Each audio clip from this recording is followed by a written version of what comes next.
In lesson 5, we're going to be understanding and redirecting misbehavior. So we're going to be talking about nature versus nurture, but first I want to start out with this story. Judy was worried about her 5-year-old son, Nathan, and although he had been in kindergarten for most of a year, he didn't seem to have any friends. And he often seemed really sad, and he had occasional outbursts of anger. And then one day she saw him in the yard cutting a worm in half, and her alarm bells went off. And she heard that cruelty to animals was a warning sign that a child was seriously troubled. So she consulted a neighbor who had 6 children of her own and was therefore an expert on parenting. And the neighbor confirmed that Nathan's behavior was indeed a sign of serious problem.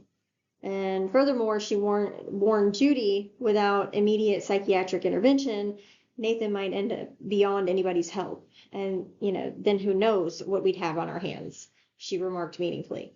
So Judy knew how to read between the lines. She rushed home in tears, and she arrived just in time to greet Nathan's carpool. And when the carpool driver asked to speak to her privately, Judy expected the absolute worst. And once inside, the carpool mother shared her concern.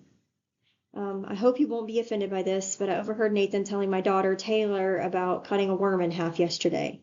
And Judy's heart started to skip a beat as she was preparing for that bomb to drop. And she asked him why.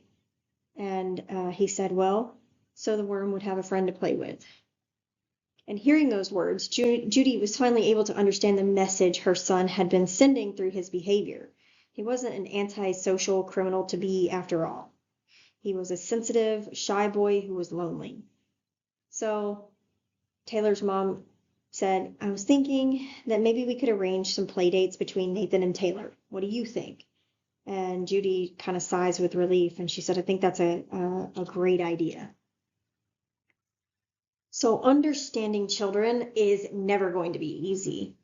All parents wonder and worry to some extent about why their children do what they do and how they're going to turn out in the long run. And this is especially true when it comes to unusual behavior or just outright misbehavior.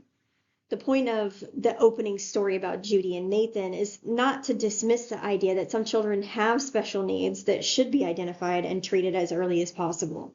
The point is more that the behavior is complex, and we can't always know what is behind the child's behavior or their misbehavior just by observing it. After all, when you were a child, didn't your parents ever indicate their frustrations with something you did by saying things like, I just don't understand you, or why do you do things like that, or what were you thinking? And the truth is, you probably didn't even know why you did what you did, and your children don't either. So asking them is not going to help. The purpose of this lesson is to show you a way of better understanding how and why your children behave as they do. And we're then going to combine that understanding with the methods of the active parent and all of the things that we've been learning. So this is going to help you to redirect them towards positive behavior when they choose to misbehave or they just need some guidance. And we're going to begin with some basic information about child development. When a newborn baby is small and it's helpless and it's absolutely dependent on somebody else for its own survival, someone else has to feed it, clothe it, cuddle it, and comfort the infant. And that baby cannot survive alone, much less thrive alone. So how does such a helpless creature develop into this independent adult with a personality of their own?